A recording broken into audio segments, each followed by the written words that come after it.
Today, I want to talk about prompting essentials.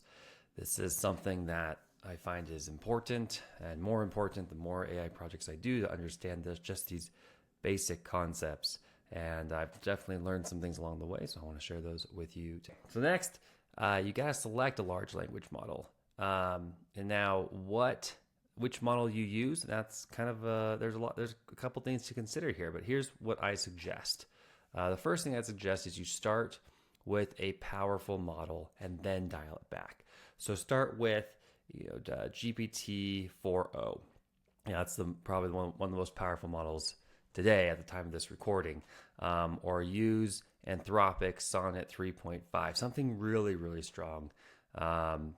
Because it helps you to kind of figure out what's possible without worrying about, well, is it the model or is it me? Just go with something really strong, get something working, and then you can dial it back. You can use one of the lesser expensive models or even the open source model, which brings me to our next points here, which is price is a big consideration when it comes to selecting a model. Now, it may not seem like a lot at the time when you're testing it. You're like, oh, I'm just racking up $1 or $2.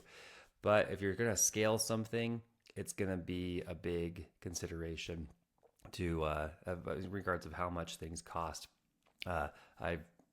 Costs of AI models can skyrocket if something becomes popular at scale, and so just something to think about as you move forward is that price. And of course, open source large language models do exist, and they are fine. There are ones that are fine tuned to more specific domains. So if that's something you're dealing with, that's also something you want to take a look at. Some basics on selecting your language model. Let's talk about making calls to them.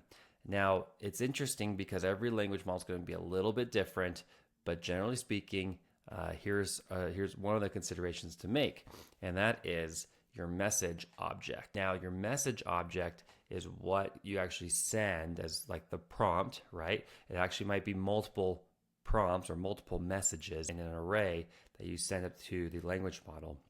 And that allows you to provide lots and lots of context to the language model so it knows how to respond.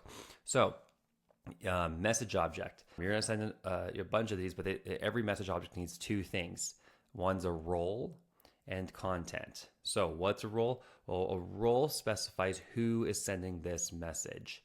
So, there's usually about three options here. There's user, there's assistant, and there is system. The content, we'll come back to those in a second, but the content is the actual prompt itself, the message that you want to send as that role. So let's talk about the roles for a second, because they seem like they may be distinct, and in some ways they are, and in other ways maybe they're less so. So let's go over those. So the user signifies to the language model that this is a human talking. Okay, so this is what we want our users to say. We want to make sure that, using good prompting techniques, that these are clear and concise. Ideally, of course, your users might try to, make something longer and more verbose. But if you're in control of it, you should be clear and concise. And so it kind of helps the language model know how to respond and what it should do. Okay, then there is the assistant. Okay, this is the language model's response.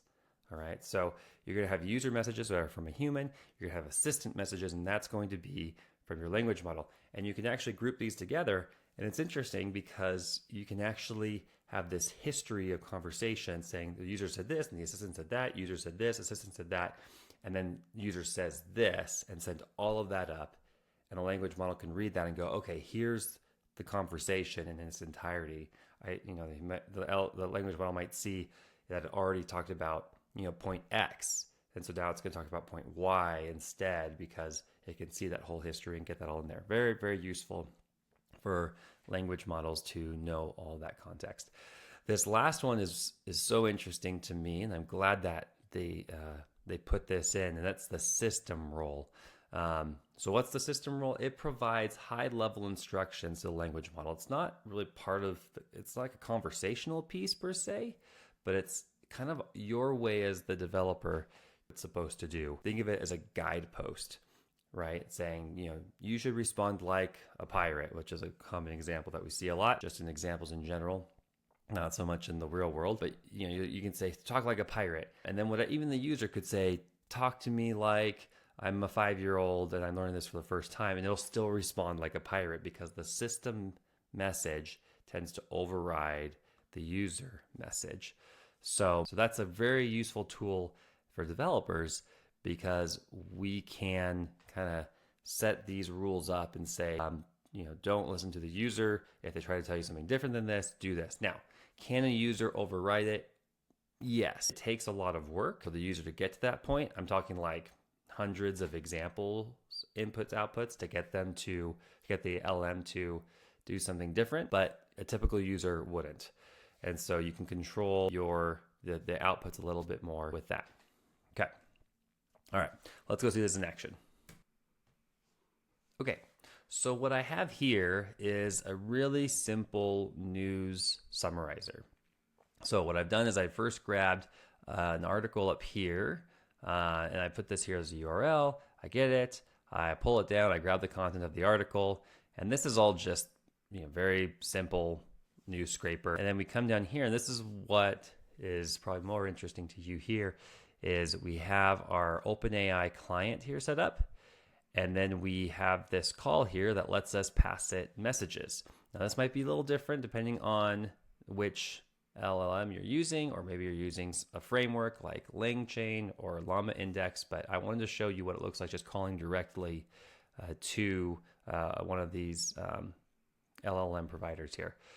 So here I have client chat completions.create, and then I send it the model I want, which is the GPT 3.5 Turbo. And then down here we have our messages, and you'll notice here that, yep, indeed we have our message objects, and it's just a hash. There's just a hash. So we have our role here of system, and then we have our content here, which is write a tweet describing the news story. No hashtags, emojis should be added at the end. So very clear instructions there.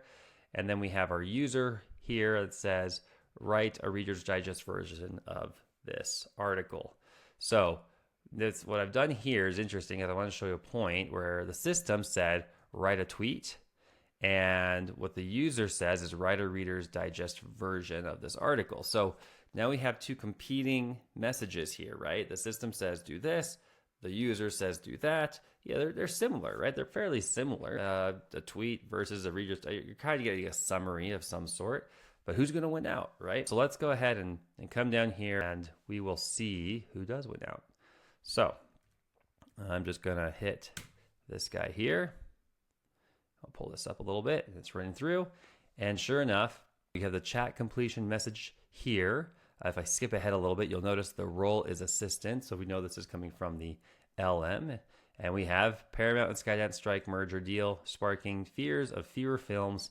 Cinema operators worry about production woes, impact on the industry. New animation partnership could be a bright spot. Emoji. Cool. Okay, so what do we take away from this? Well, the system message won. So even though the user said I want the Reader's Digest version of this article, it did not happen. We got the system role came in and actually won out. The language model pays more attention to this and uses the content here to do its work. So there you go. Now, if I wanted to, I could take the system message out. I could change, of course, the user message here. But the idea here is that you see, here's how we build some messages. We have roles, we have content, and then we have a role and a content. And even down here, it has content and role. So there you go. That is basic, fundamental calling of an LLM and using these roles to help us get what we want out of it. And I hope this is something helpful for you. Best of luck as you build your own. Love to hear about what you're building. I always love hearing about new projects and helping people get started. So if you have any questions, go ahead and leave them in the comments, and I will see you next time.